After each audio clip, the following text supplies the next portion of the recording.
Assalamu alaikum friends, welcome to my channel MBBS and BDS lectures. Today our topic is related to orthodontics, theories of growth. Before going to explanation, if you want to watch the same lecture in English language, I already upload the same lecture in English language on my YouTube channel. Go and watch that video. But if you want to watch in Urdu, Hindi, then this video is for you. तो आज हमारा topic है theories of growth. Growth की जो theories है वो आज हम पढ़ेंगे। तो थ्योरीज ऑफ ग्रोथ हमारे साथ चार हैं। सबसे पहले है जेनेटिक थ्योरी, दूसरा है सुचरल थ्योरी, तीसरा है कार्टिलेजिनस थ्योरी और चौथा है फंक्शनल मैट्रिक्स थ्योरी। अब हम हर थ्योरी को वन बाय वन पढ़ेंगे। सबसे पहले जो थ्योरी है वो है जेनेटिक थ्योरी। जेनेटिक थ्योरी ये कहती है कि हमारा जो क्रेनियोफेशियल ग्रोथ होता है ये किस वजह से होता है, इसकी जो कंप्लीट ग्रोथ होती है वो जेनेटिक फैक्टर की वजह से होती है। मतलब पहले से ही जीन में लिखा हुआ है कि इस ग्रोथ ने किस तरह होना है। क्या कहता है? This theory state that all growth is control by genetic influence. मतलब तमाम जो ग्रोथ है उसको कौन कंट्रोल करता है? जेनेटिक इन्फ्लुएंस, मतलब जीन इसको कंट्रोल करता है। And it is pre plan, और ये पहले से ही क्या है? प्री प्लान है ये ग्रोथ। ये पहले से ही जीन के अंदर लिखा हुआ है कि इस ग्रोथ ने कैसा होना है। ये है जेनेटिक थ्योरी। दूसरी जो थ्योरी है वो है सुचरल थ्योरी।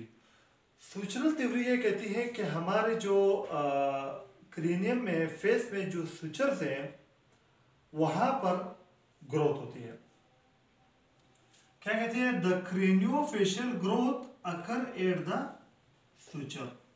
जहां पर सुचर है वहां पर ग्रोथ होती है। ये है सुचरल थ्योरी। अब इस थ्योरी के खिलाफ जो पॉइंट्स राइज हुए वो कौन से हैं? Points राइज्ड against this theory. इस थ्योरी के खिलाफ जो पॉइंट्स राइज हुए वो दो हैं। सबसे पहले क्या है? सबसे पहले जो पॉइंट है वो ये है कि जब हम सुचर का कोई हिस्सा लेके दूसरी जगह पर हम उसको ट्रांसप्लांट करते हैं तो अगर दूसरी जगह पर उसकी ग्रोथ होती है तो मतलब सुचर की ग्रोथ सही है। अगर दूसरी जगह पर इसका ग्रोथ नहीं होती है तो मतलब सुचर पर ग्रोथ नहीं होती है। यही बात है। When area of suture is transplanted to another location, it does not grow, mean lack of growth potential. जब सुचर का कोई हिस्सा लिया और उसको दूसरी जगह पर ट्रांसप्लांट किया, जब देखा गया तो दूसरी जगह पर उसकी ग्रोथ नहीं हुई, तो इसका मतलब है कि सुचर जो है वो खुद एज अ ग्रोथ सेंटर के तौर पर काम नहीं करता। मतलब इसमें इटसेल्फ ग्रोथ पोटेंशियल नहीं है। दूसरा पॉइंट क्या है? दूसरा पॉइंट ये है कि क्लेफ्ट पैलेट की जो केसेस है वहां पर सुचर नहीं है लेकिन वहां पर हीलिंग होती है। तो इसका मतलब है कि ग्रोथ जो है वो सुचर पर नहीं होती है। क्या है? Growth take place in untreated cases of cleft palate even in the absence of suture. Cleft palate की जो अनट्रीटेड केसेस है वहां पर ग्रोथ होती है लेकिन वहां पर सुचर मौजूद नहीं है। तो इसका मतलब है कि सुचर पर ग्रोथ नहीं होती। तो सुचरल थ्योरी के बाद तीसरा जो थ्योरी है वो है कार्टिलेजिनस थ्योरी। कार्टिलेजिनस थ्योरी क्या कहती है? ये थ्योरी कहती है कि जो इंट्रिंसिक ग्रोथ फैक्टर है वो कार्टिलेज के अंदर मौजूद है और पेरिओस्टियम के अंदर मौजूद है। और हमारा जो नेज़ोमैक्सिलरी कॉम्प्लेक्स है, ये जो नेज़ोमैक्सिलरी कॉम्प्लेक्स रीजन का जो ग्रोथ है ये नेजल सेप्टल कार्टिलेज की वजह से होता है। कार्टिलेजिनस थ्योरी क्या कहती है? Intrinsic growth controlling factor are present in cartilage and periosteum with suture being only secondary. Cartilaginous theory कहती है कि जो ग्रोथ फैक्टर है, ग्रोथ इंट्रिंसिक फैक्टर जो है ये कार्टिलेज के अंदर मौजूद है और पेरिओस्टियम के अंदर मौजूद है, लेकिन सुचर पर ग्रोथ होती है, ये थ्योरी कहती है। लेकिन वो क्या है? वो सेकेंडरी ग्रोथ है। प्राइमरी ग्रोथ कहाँ पर होती है? उसकी जो इंट्रिंसिक ग्रोथ फैक्टर है वो कहां पर मौजूद है? कार्टिलेज एंड पेरिओस्टियम के अंदर मौजूद है। अब कार्टिलेजिनस थ्योरी कहती है कि हमारे जो नेज़ोमैक्सिलरी जो रीजन है, नेज़ोमैक्सिलरी जो कॉम्प्लेक्स है, इसकी जो ग्रोथ होती है ये किसकी वजह से होती है? कार्टिलेज की वजह से। कौन सा कार्टिलेज? नेजल जो सेप्टल कार्टिलेज है उसकी वजह से होती है। तो नेजल सेप्टल कार्टिलेज की वजह से हमारे नेज़ोमैक्सिलरी कॉम्प्लेक्स जो है, जो नेज़ोमैक्सिलरी कॉम्प्लेक्स है, इसकी growth septal cartilage, nasal septal cartilage की वजह से होती है। अब ये तो कार्टिलेजिनस थ्योरी का स्टेटमेंट है। अब points in favour of this theory. अब इस थ्योरी के फेवर में कौन से पॉइंट है जो कार्टिलेजिनस थ्योरी के फेवर में है? वो 4 पॉइंट। सबसे पहला क्या है? In many bone cartilaginous growth occur. कहता है कि बहुत से जो बोन है वहां पर कार्टिलेजिनस ग्रोथ होती है। जैसे कि जो लॉन्ग बोन जो एंडिंग है लॉन्ग बोन की, वहां पर जो ग्रोथ होती है वो कार्टिलेज की वजह से होती है, जो आर्टिकुलर कार्टिलेज है उसकी वजह से होती है। तो पहला पॉइंट जो ग्रोथ थ्योरी के फेवर में वो क्या है कि मेनी बोन के बहुत से बोन में कार्टिलेजिनस ग्रोथ होती है। दूसरा जो पॉइंट है वो ये है कि अगर हम एपिफिजियल प्लेट का कोई पार्ट्स ले ले और दूसरी जगह पर उसको हम ट्रांसप्लांट करें तो दूसरी जगह पर ग्रोथ शुरू होती है। तो इसका मतलब क्या हुआ कि जो कार्टिलेज है उसमें ग्रोथ पोटेंशियल मौजूद है। पार्ट ऑफ एपिफिजियल प्लेट को अगर हम ट्रांसप्लांट करेंगे किसी दूसरी जगह पर तो वहां पर ग्रोथ स्टार्ट होगा, वहां पर ये एपिफिजियल प्लेट ग्रोथ करेगा। इसका मतलब है कि जो कार्टिलेज है उसके अंदर जो है वो ग्रोथ पोटेंशियल मौजूद है। तीसरा पॉइंट क्या है?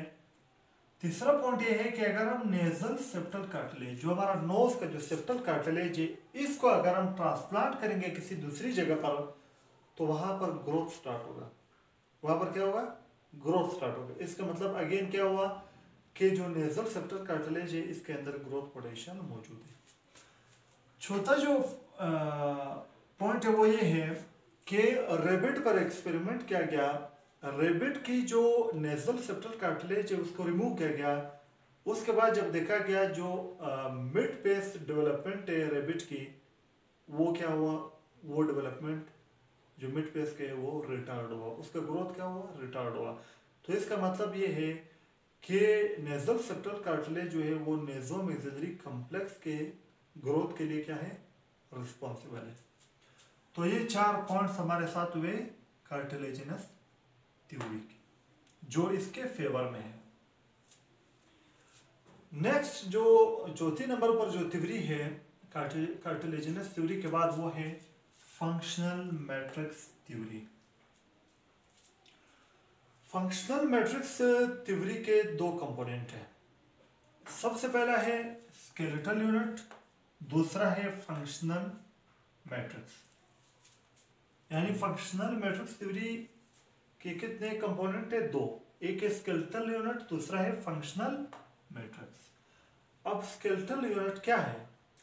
स्केलेटल यूनिट ये है कि अगर हमारे स्केलेटल के डिफरेंट पार्ट्स एक काम करें तो उन सब डिफरेंट पार्ट्स को हम स्केलेटल यूनिट कहेंगे। क्यों यूनिट कहेंगे? क्योंकि उनका काम एक है। अब स्केलेटल यूनिट के अंदर फिर 3 चीजें आते हैं। एक बोन आता है, एक कार्टिलेज आता है, तीसरा टेंडन आता है।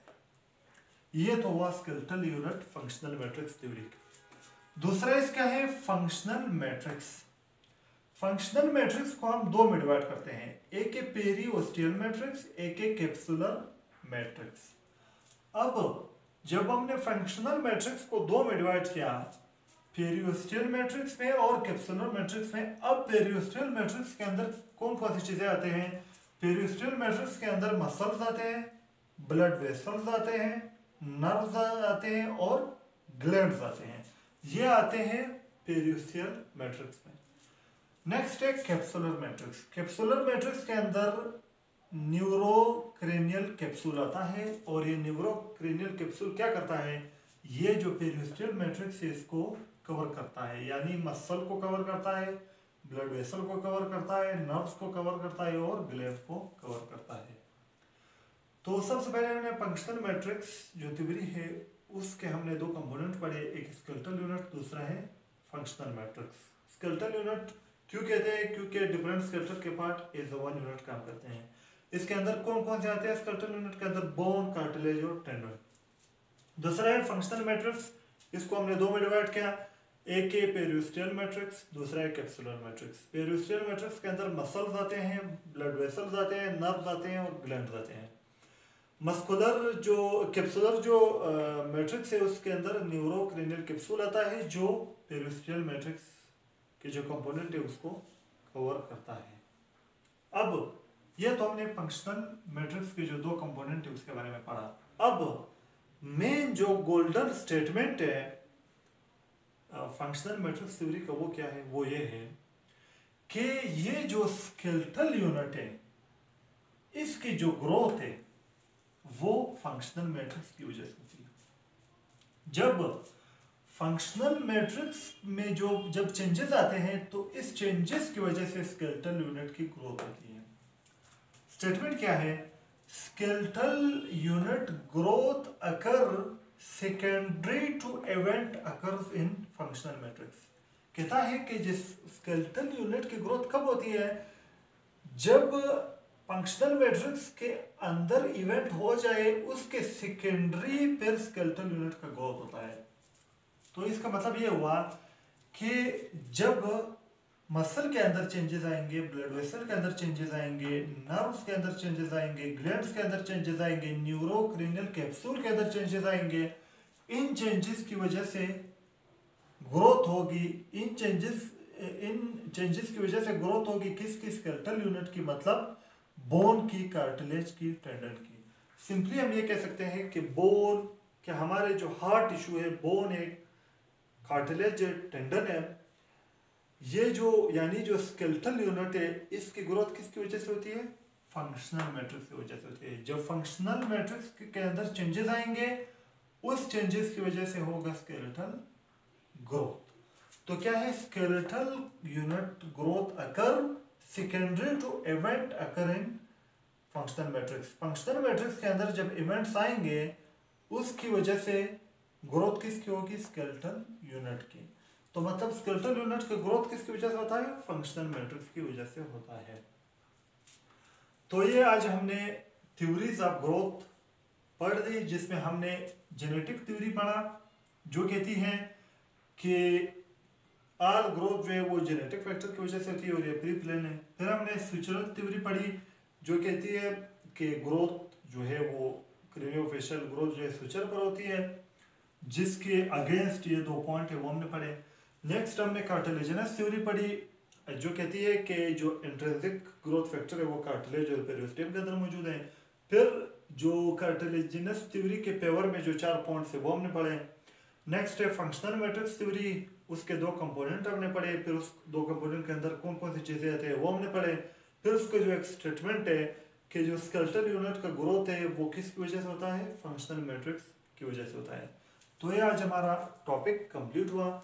दोस्तों, अगर आप लोगों को वीडियो अच्छी लगी हो तो वीडियो को लाइक करो, शेयर करो और चैनल को सब्सक्राइब करो और बेल आइकन को प्रेस करके ऑल नोटिफिकेशन को ऑन करो ताकि मेरी हर नई आने वाली वीडियो सबसे पहले आप तक पहुंचे। दोस्तों, वीडियो देखने का बहुत बहुत शुक्रिया। अल्लाह हाफिज।